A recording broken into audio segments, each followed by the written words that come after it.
完了！今天我这条老命要交代在这儿了，也没有人过来帮个忙。唐爸爸，你不是凤凰的后裔吗？过来帮大招！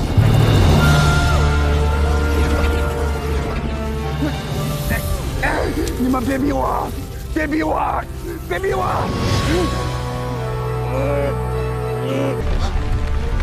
什么情况？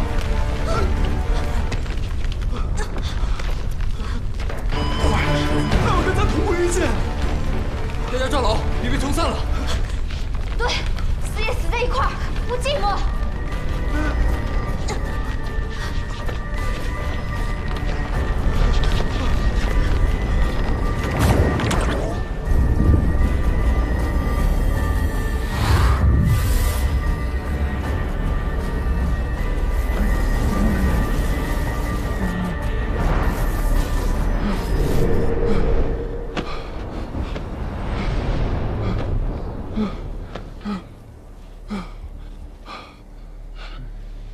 你们是不动我也担心，这动我也担心。这什么时候是个头啊？你躺好吧，别着凉了。你别把自己给闷死了。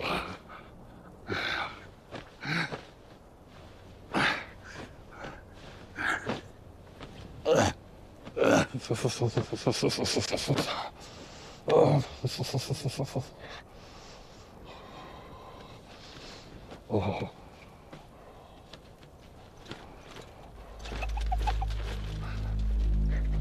放吧，来。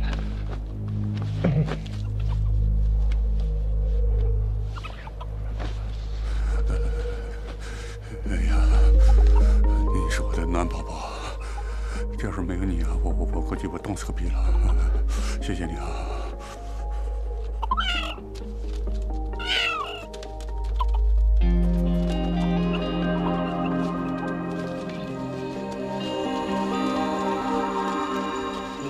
爸爸，你这是把你这一山的兄弟姐妹都给招来了，啊？哎呀，这样我们都有救了，要不然都得冻死个屁了。昨晚那雪大的跟世界末日似的，没想到今早说停就停了。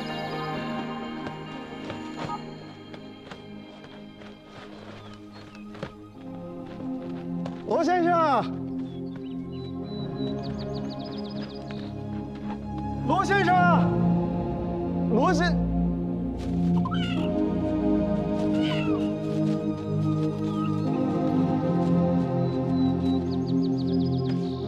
生，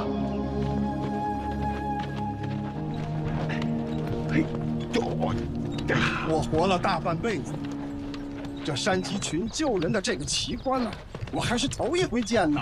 我也是头一回见。哎呦！ 哎呀，南爸爸，谢谢你啊！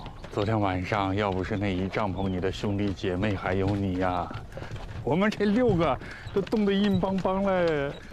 我以前最喜欢吃鸡了，从今往后，鸡呢是肯定戒掉了。啊。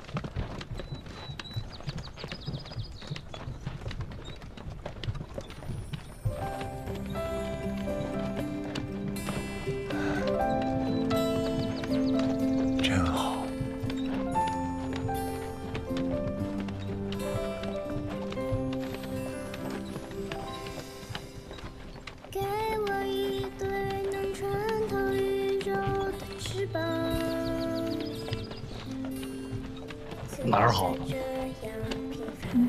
你瞅兄，躺着挺舒服呗。拿我当肉垫子了？你真会破坏氛围啊！别废话，赶紧下去。这，哎呀，小心！多会挑地儿啊！哎呀，给我冻硬了都。你别掉下去了。没事，你就让他在上面。这小风吹的啊！你别下来啊！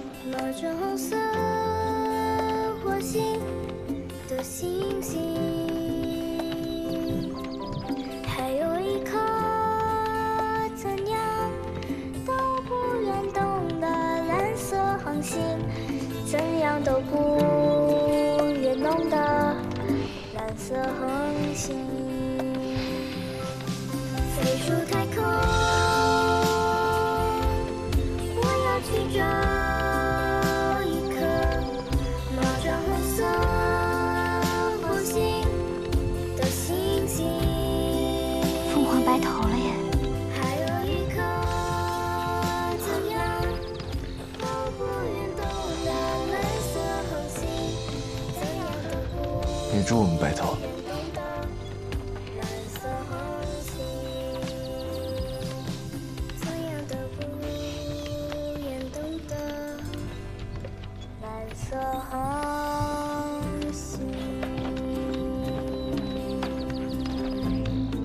希望我们大家一起白头，永不分离。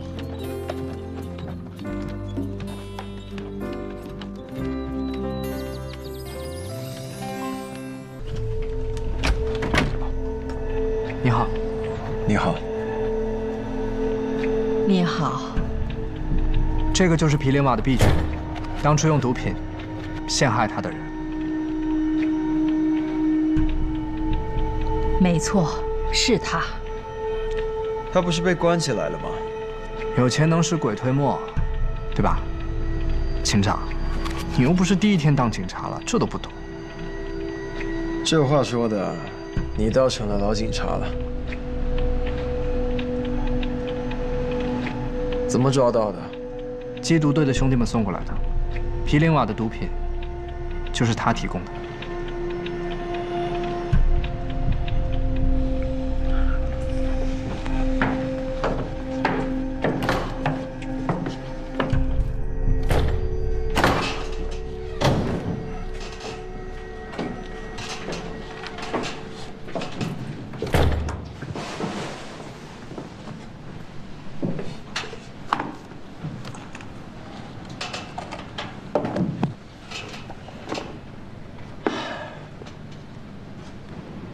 当初你用一针海洛因，害得毗陵瓦身败名裂，现在你又用一针海洛因，要了他的命。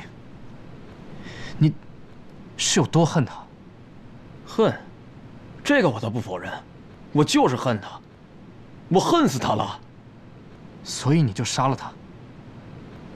我没有。那天晚上，他抢了我的海洛因之后，我就再也没有见过他。我也不知道他在哪儿，直到你们抓了我，我才知道他死了。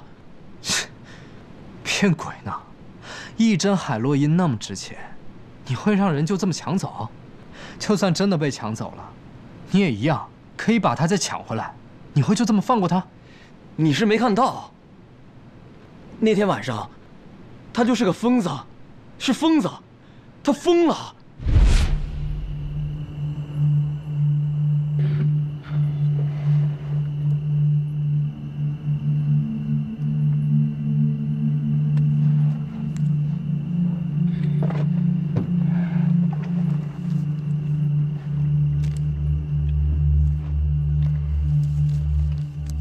不会少你的。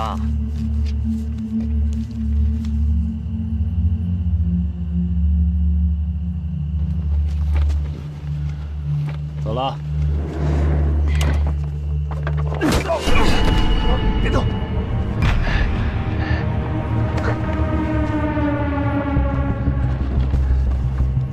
我叫医生，别逼我。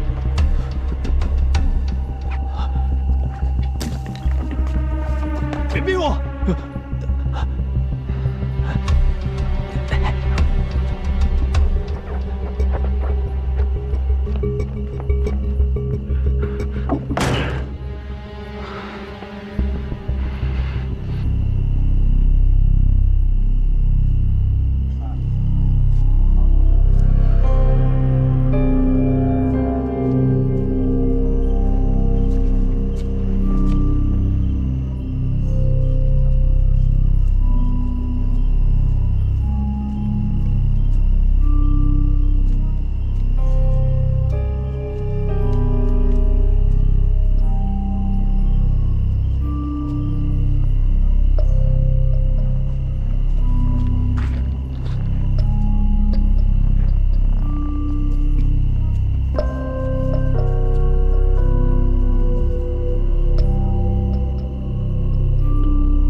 们两个可是毒贩，他一个流浪汉，就算找到你们，他难道还有能力从你们手里抢走毒品吗？我怎么知道啊？你们要是不相信的话，可以找那天晚上我那个上线作证啊，他也被你们抓了呀。再说了，我之前就知道他在坚持戒毒，现在又复吸了，我得配合他呀。我可舍不得杀死他，身败名裂，流落街头，成为被唾弃的流浪汉，这才是他最好的结局。毗陵瓦是成了一个流浪汉，那你呢？你不也从一个恐惧演员变成了一个瘾君子，一个毒贩，一个罪犯？从此以后，你也只能在监牢里度过余生，你的人生也毁了。你真是害人害己，你知道吗？那我也乐意。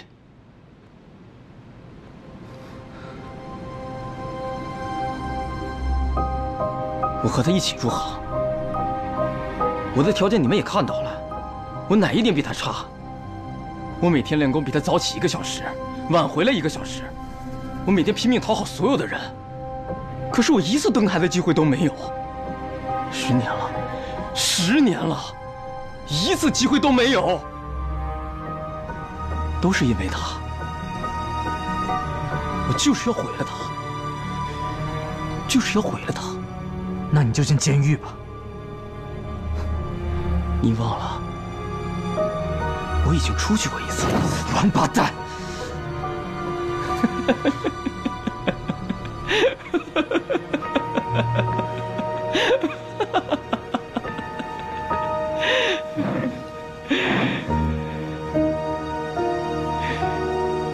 你给我听好了，只要我们俩还在，你这种人渣就别想再出来了，我发誓。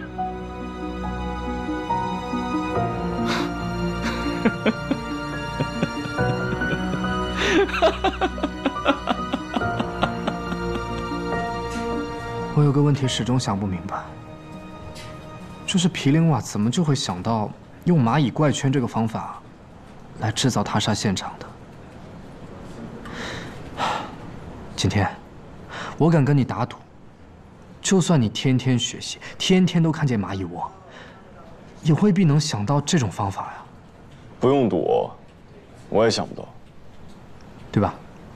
罗摩衍那的作者是已至仙人，已至就是蚂蚁洞口的土堆。懂了。现场有蚂蚁洞，制造蚂蚁怪圈的蚂蚁应该就是那些洞里的。那就是了，一定是罗摩王子看到了那个蚂蚁洞，已至仙人附体，福至心灵，想到了用蚂蚁帮他召唤你们这些哈奴曼呐。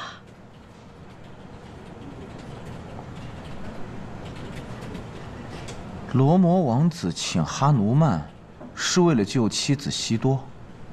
那毗陵瓦召唤我们是为了救谁啊？那就要看毗陵瓦制造这个他杀现场是为了指向谁了。说来说去，不就还是为了指向马里奥吗？之前监控里，毗陵瓦在停车场袭击马里奥，然后呢，又不惜通过自杀来制造一个他杀现场。他想用这种方式来让我们怀疑马里奥，再加上目前兰雅是毗陵瓦和马里奥唯一共同的联系人，由此可以推断，毗陵瓦一定认为是马里奥杀了兰雅，所以他才会这么做的。可如果毗陵瓦已经发现是马里奥杀了兰雅，那他完全可以拿着证据报警来找我们呀，为什么要用自杀这种惨烈的方法？那就是他手里还没有证据，或者是他其实已经报过警了，但并没有引起警方的重视。而且从他跟踪过精灵的情况来看，他也许认为马里奥和我们都是警察，是一伙的。是的，我查过了。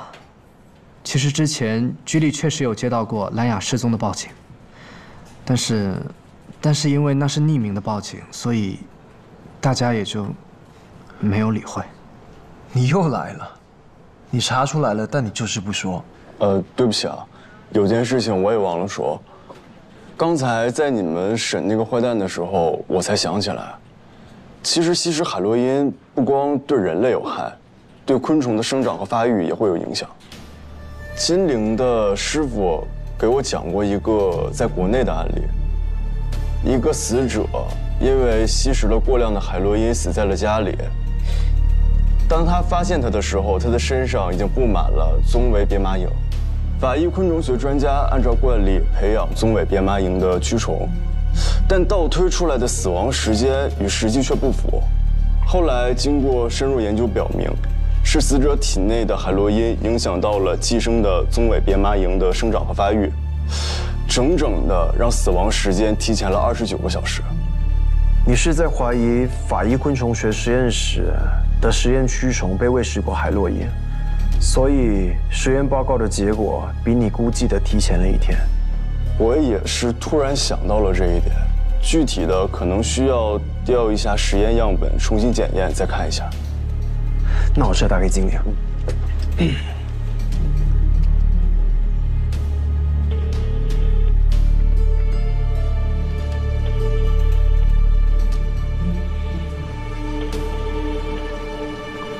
接。警长，金陵不会有危险吧？如果兰雅是马里奥杀的，那素潘和宗拉维蒙应该也是他杀的。那金陵，警长，我得去找他。等一下，你去定位一下金陵的手机，快去。好。喂，金陵。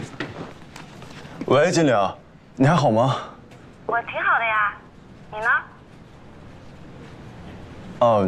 我也挺好的。马里奥呢？在啊，你找他吗？他在干嘛？他在干嘛？他在另营区啊，要我叫他吗？没事儿，见面再说吧。我晚上去接你下班。这么好啊，那我就给你个机会，晚上见。晚上见。也是啊，马里奥，他右脚是有小脚趾的。我晚上跟你一块去吧，我也争取尽快到实验室拿到样本。警长，兰雅家的搜查令下来了，早就该来了。走吧，走。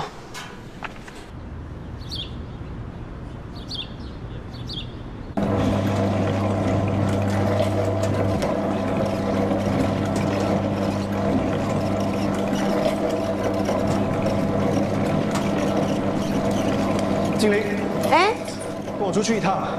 是国泰国那边的警局刚来电话，应该是15年前的那具焦尸有了结果。哦，好，我换个衣服，马上过来。车上等你。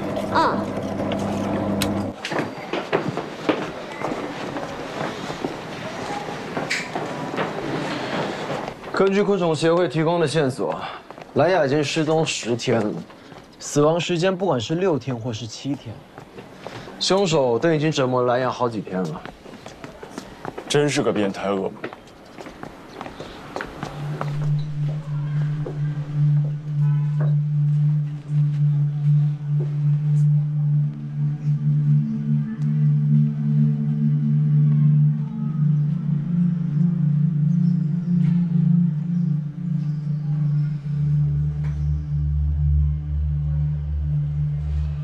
果然是专业人士啊。不然你以为昆虫学就是玩虫子啊？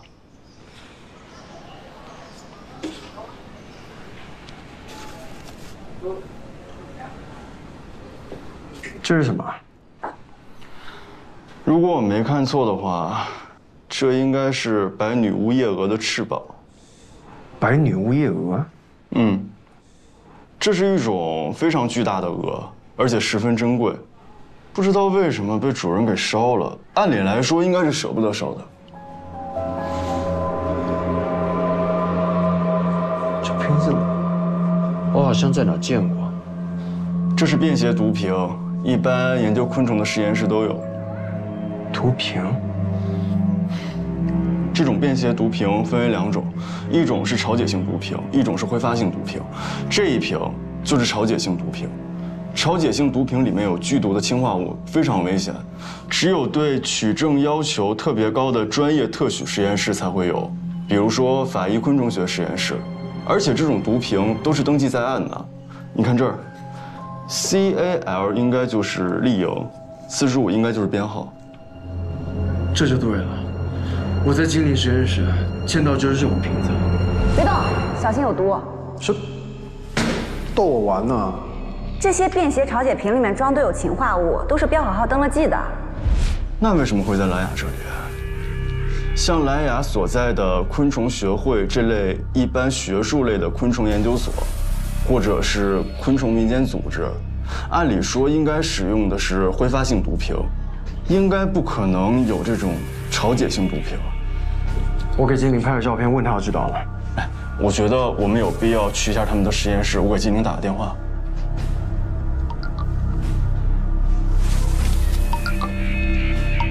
怎么了？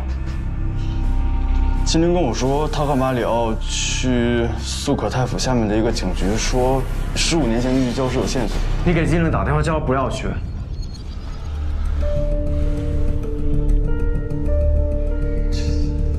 打不通啊！边走边打，咱们先实验室。得，通知局里，马上定位精灵的手机，让卡通知离实验室最近的警站，让他们马上派人过去。控制现场所有的物证，快 ！OK。什么情况？我明明看到这小子右脚上是有小脚趾的，难道是我们凶手画像画错了吗？有没有可能是他给自己配了一个假的小脚趾呢？有没有入职体检啊？得，马上把马里奥从小到大所有的体检报告都给我找来。好。还有，先打给局里协调素可泰府警局，全境搜索马里奥的车。是。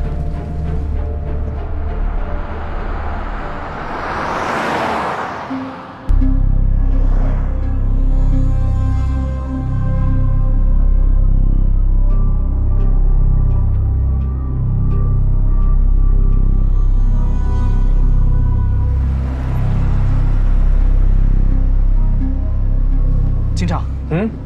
找到马里奥的家了，发给我。好，派几个兄弟过去警戒封锁。好，我们也过去。听你的，得。导航马里奥家，让卡他们在马里奥和精灵的实验室重点排查在蓝雅家发现的实验样品。我倒是要看看马里奥是不是那么聪明。警长，在前面左转。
警长，这是谁？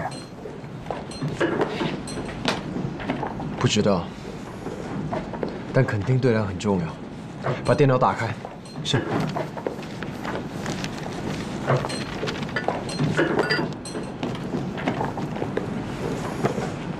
去卧室。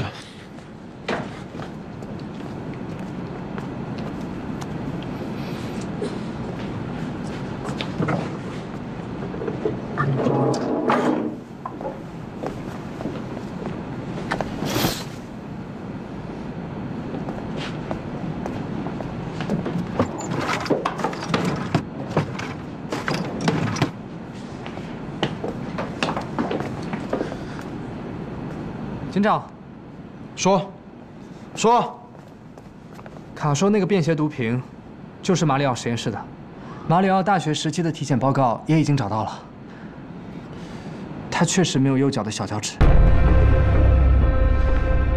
慢性生面，非常熟悉昆虫，右脚没有小脚趾，一条都不差。这个王八蛋！金铃呢？金铃找到了吗？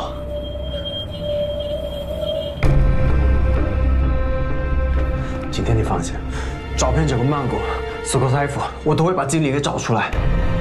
走，来，哎，等一下。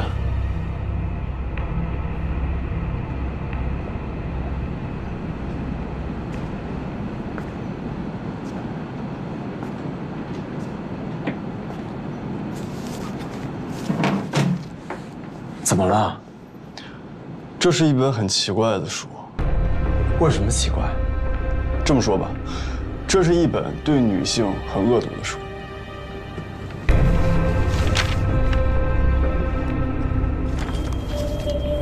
蓝雅，尸体被烧焦，捆住双臂，胳膊会被直接扯断。蓝雅就这么死的？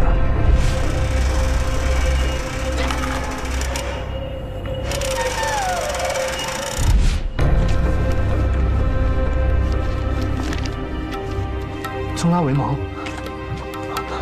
有刑。有刑？把人捆成球丢进河里，如果没沉没就是女巫，如果沉没了，就说明不是，说明上帝以水的形式接纳了她。这应该就是折磨宋拉为盟的方式。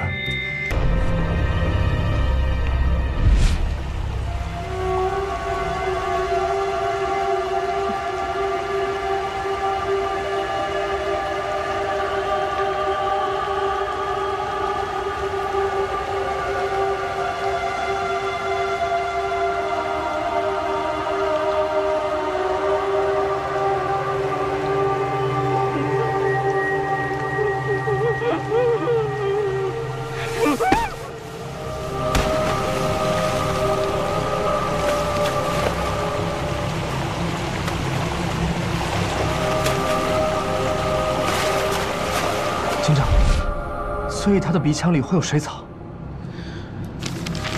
那这个应该就是折磨苏潘的。隔离囚禁，环境阴暗潮湿，不给食物。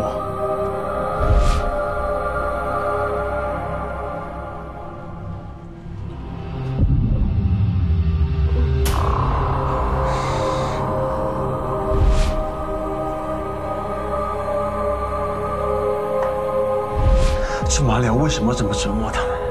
为什么？因为他们都是女巫。女巫？这本书里所有的行刑方式都是针对女巫的，因为女巫的血是不纯洁的，会污染环境，所以最后他们才会都被烧死。而让人流血是圣罪，女巫根本没有资格得到这种死法。那马里奥是怎么觉得他们就是女巫呢？这个我就不知道了。那精灵也会被烧死吗？别胡说！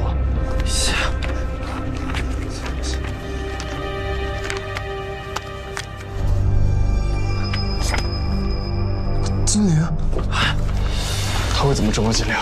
他会带精灵去哪儿？将他丢到大水桶里，让他不停地喝水，不停地喝水。如果不喝的话，就让他淹死。大水桶，这哪有大水桶？可以装下人的水桶。等等，给局里打电话，查曼谷和苏可泰夫地区所有的水厂、酒厂，还有发电厂。走走，快！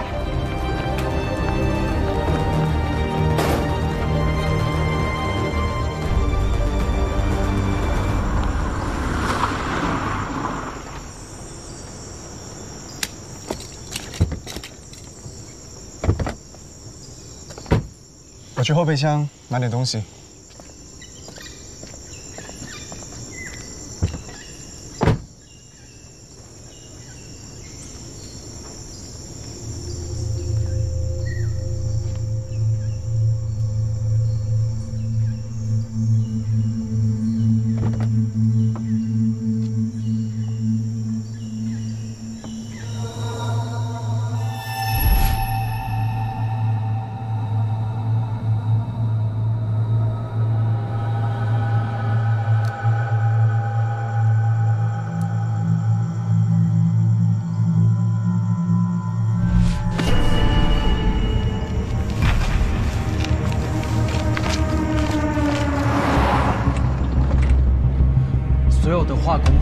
水泥厂、橡胶厂，凡是有大型蓄水设备的地方都给我查。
你不是一直都很想知道那具礁尸是谁吗？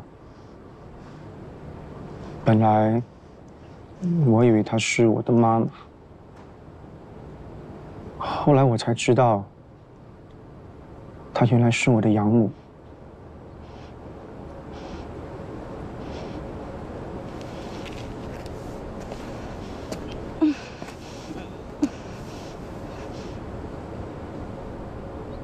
记得我7岁的那年夏天，他突然开始摸上了我的床。我知道那是不正常的，我想要拒绝。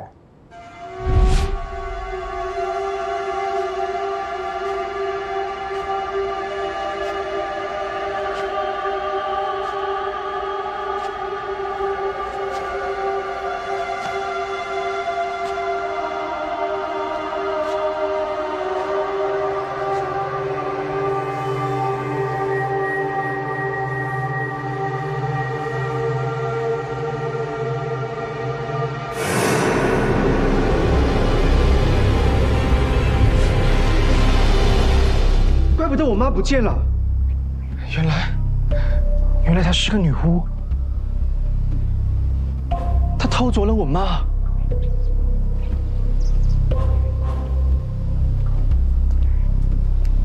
她偷走了我妈，她偷走了我妈。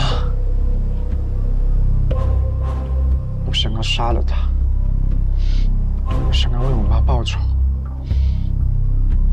后来我找到了一本专门教我怎么杀女巫的书。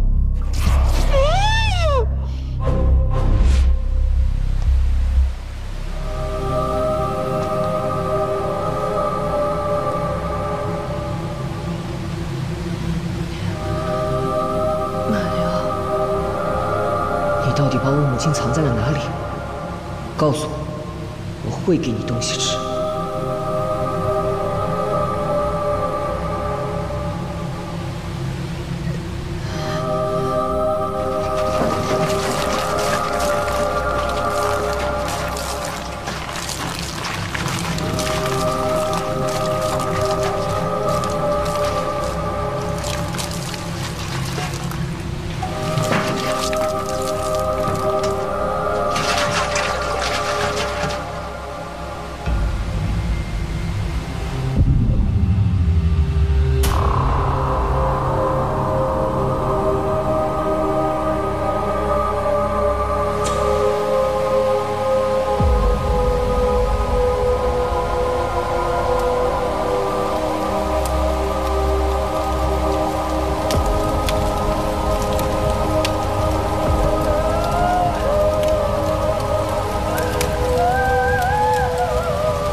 把那个偷走我妈的女巫给杀了。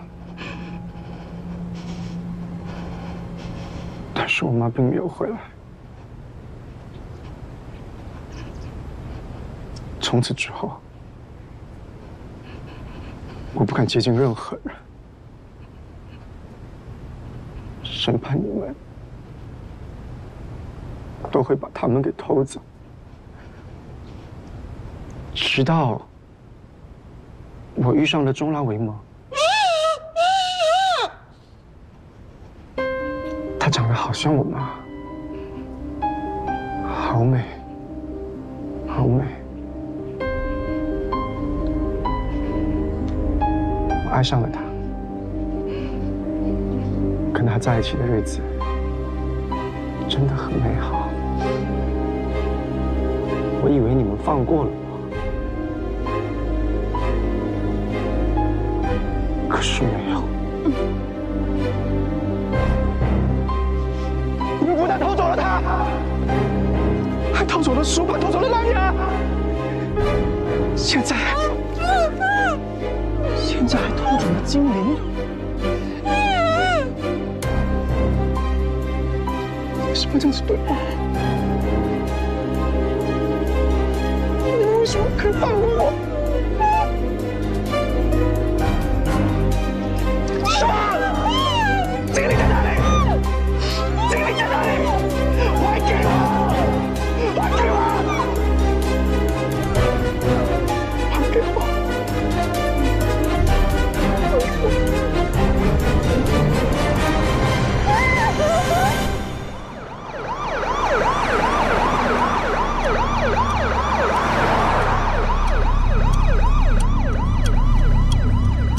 刚发现一个不久前才废弃的水泥厂，那儿有一个大水罐，位置就在你们西南方7公里的沙勒旺镇上。定位我已经发给德了，我们继续搜其他地方。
人呢？他们人呢？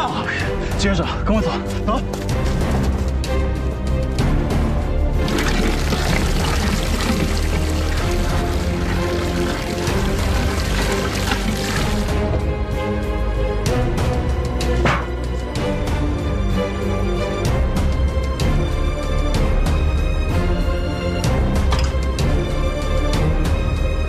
你到底把精灵藏到哪儿了？不说的话，就让你喝水。 不停地喝水！我就是精灵，你这个疯子，你这个变态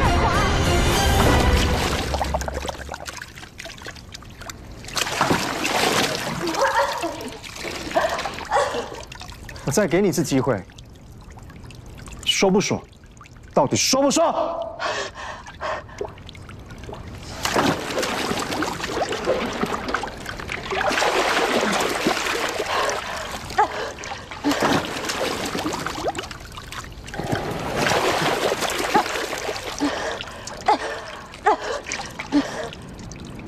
不知道，经理啊！举起手来，经理啊！许天，马里奥，把精灵放下来，不然我会开枪的。放了他！你们有没有搞错啊？她不是精灵，她是女巫。我在帮你们抓了她，我在帮你们。你们现在要我放了她，你们到底是不是为民除害的警察呀？少废话，快放他下来，不然我就开枪了。开啊！开啊！往这里开，一枪打爆这个火油桶，把它烧了，省得我点火。马里奥，马里奥，知不知道你在做什么？啊？她是精灵啊！她不是女巫，她是精灵。她不是，她不是，她不是，她不是精灵，她是女巫。她在欺骗我们，她把精灵藏起来了。我在审问她，你们看不出来吗？我再说一次，她不是精灵，她是女巫。她不是，她是。马里奥，闭嘴！好。你们说她是精灵，不是女巫，证明给我看。如果可以证明她是精灵，就把她放下来。要是不能，我必须把她给烧了。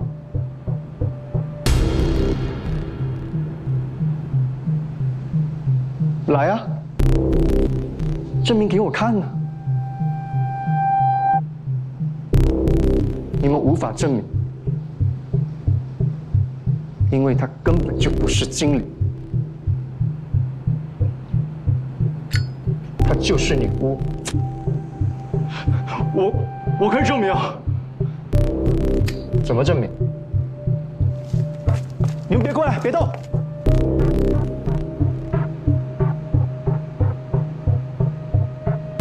你把她放下来，我替她。替他？为什么？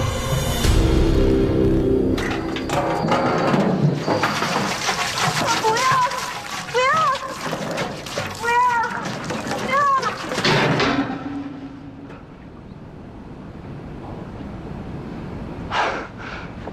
因为她不是女巫，她是我的爱人，她是精灵。不可能！不可能！不可能！不可能！你这个可怜虫，你知道什么？你把它放下来。为什么？为什么？把它放下来！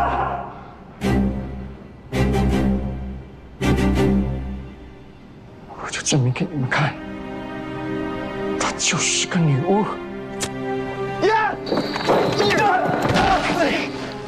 你们为什么帮女巫？为什么帮女巫？放手！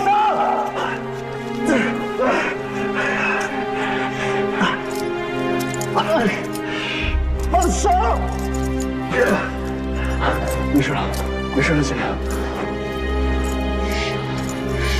别看我！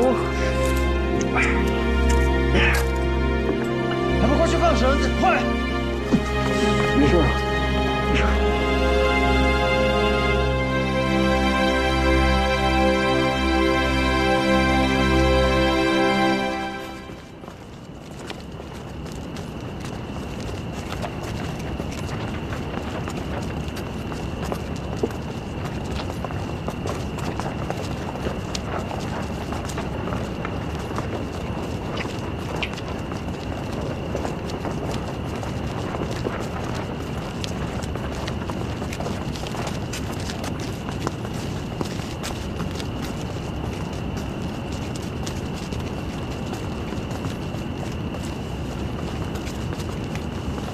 等一下，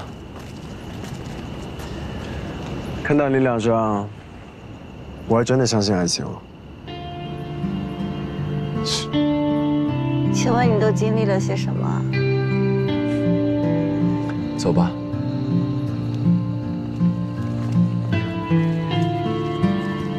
小心啊！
这位就是那具15年的焦尸本人。嗯，也就是马里奥的养母，也就是这个人。景天，你有印象吗？嗯，马里奥房间里的油画。对，也就是因为这幅油画，让我们比对出这个女人的照片，也知道了她以前曾经生活过的地方。这个女人确实失踪了15年，但更奇怪的是，这15年一直都没有人报案。但是我比较好奇的是，为什么马里奥小年纪就可以这样残忍地杀害他的养母，然后一直貌似正常的生活着，直到15年之后开始杀人，这一杀就是3个人，差点就成4个了，幸亏你们来得及时。幸亏你那么勇敢。景天，你可真会聊天。难道不是吗？是呀，当然是啊。哎，对了，德怎么没来啊？哦，德啊，他去参加国际刑警组织的一个培训去了。哦，回到刚才景天的问题吧。从马里奥的养母，到宗拉维蒙，到素攀，到兰雅，都被马里奥当成是女巫折磨并杀害的，也包括精灵。从那个废弃的砖厂的情景，我们也都亲眼看见了。我们和专家会诊了一下，马里奥他应该是患上了一种怪异的精神疾病，叫卡普格拉综合症。这种病也被称为冒充者综合症，是精神分裂症的一种。目前的研究表明，是由于视觉信息从梭状回到杏仁核到边缘系统的线路受损而产生的。有这种病的人有一种情况，会觉得自己的爱人被一个具有同样外貌特征的人所取代了。这种患者常伴着严重的暴力倾向。那也就是说，当他爱上一个人的时候，反倒觉得这个人不再是他的爱人了，并因此伤害他。应该是，这种病很罕见，现在也没有深入的研究。怪不得他说为什么他爱上的人都变成了女巫。那天在砖厂，他对我说过，他杀害他的养母之后，很久都不敢亲近别的女人，生怕女巫会找上他。直到15年之后，他遇上了宗拉威蒙，并爱上了他。怎么了？哎，你们觉得这几位女性，包括金玲，有没有什么共同点啊？都很漂亮，也包括金玲。没错，并且都是高个子、鹅蛋脸、长发披肩。你是说，都像马里奥的养母？那就是他一辈子都没有走出童年的阴影，包括后来得上了卡普德拉综合症。那难道就因为他是精神病患者，就得不到应有的惩罚吗？目前他还需要进一步的确诊，如果是的话，他就得带精神病院度过他的一生。哦，对了，我们在马里奥的大学找到了他的体检报告，他的右脚确实没有小脚趾。但他为了让他自己走路平衡，他做了一个假招纸。那我明白了，那次他突然给我放假，就是因为他担心我会通过法医人类学的相关途径找出那具15年前焦尸的真相，所以他让我离开，好转移这具焦尸。这次又以这具焦尸为由把我骗了出去。应该是我那天用椅子砸了他的小脚趾，这举动惊动了他。哦不，应该是他确实爱上了精灵。反正不管怎么样，我还是要感谢马里奥给你这个假期。是的，我们还揪出了8色。最主要的是加深了我们的感情，也更让我相信了爱情。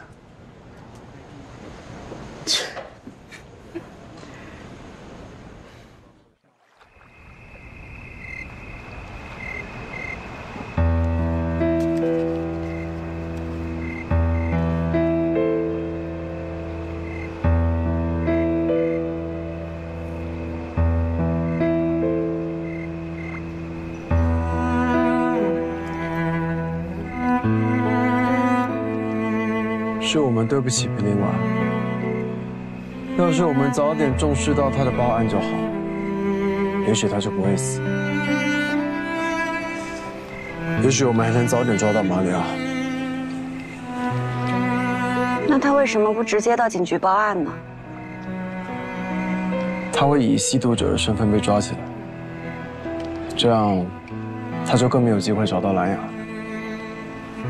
从监控视频上看，也许在他眼里，你和我，包括警察，都和马里奥是一伙的，所以他才会绝望到用那么惨烈的方式来针对马里奥。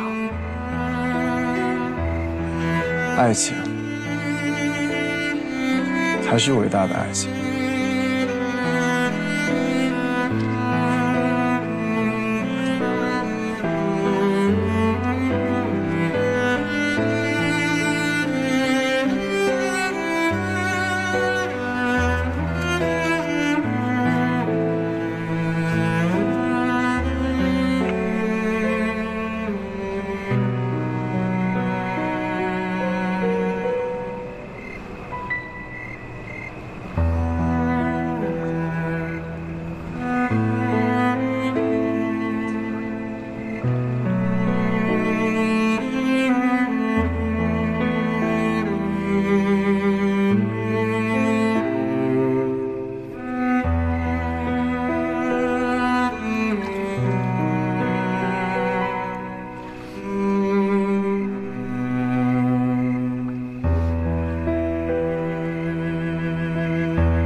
今天是个光荣的日子，由于瓦拉里洛警长能够成功侦破多起案件，特授予最优秀警司荣誉称号。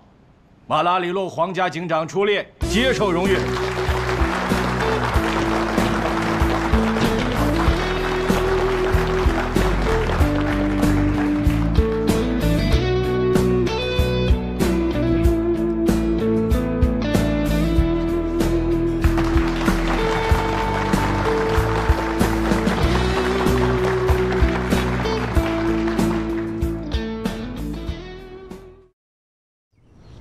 哎，阿姨怎么样？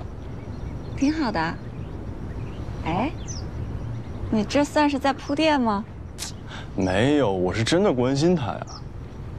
那你这大老远把我叫过来，就是为了问我这个呀？问你这个也没什么问题，对吧？明白，你是准备当上门女婿了呗？荣幸支持。景天，你真的变了，变得越来越会聊天了。我不是会聊天，只是敢把心里话说出来了。我觉得你也变了。我怎么变了？我觉得来到这里之后，你变得越发没有底线的理解我、包容我，鼓励我，甚至是保护。这些我都知道，我也都能真切地感受到。有一段时间里，我惧怕真相，我觉得真相在我面前就是无尽的深渊，我随时都有可能被吞没。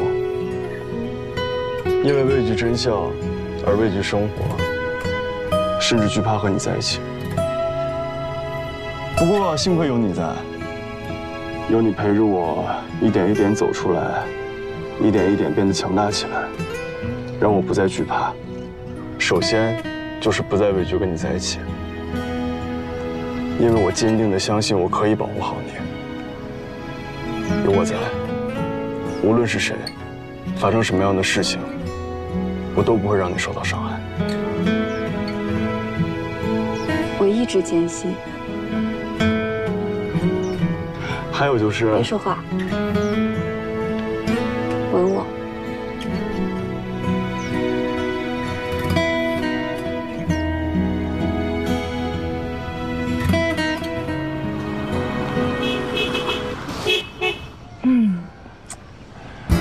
怎么我们到哪里他都能找到啊？不好意思啊，经理，又有新的案子了，给你借几天用一下。没办法，有正事儿，你去吧。同志，记住注意安全。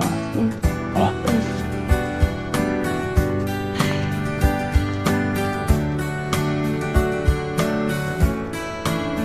他到底是你男朋友还是我男朋友啊？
他是马里奥。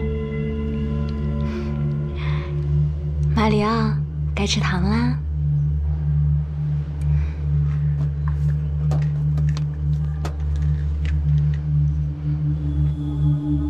张嘴。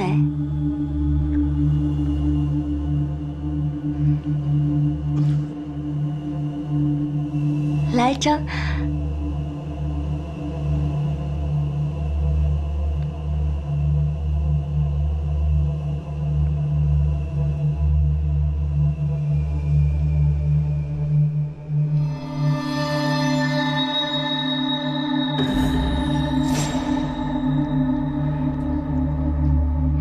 咽下去。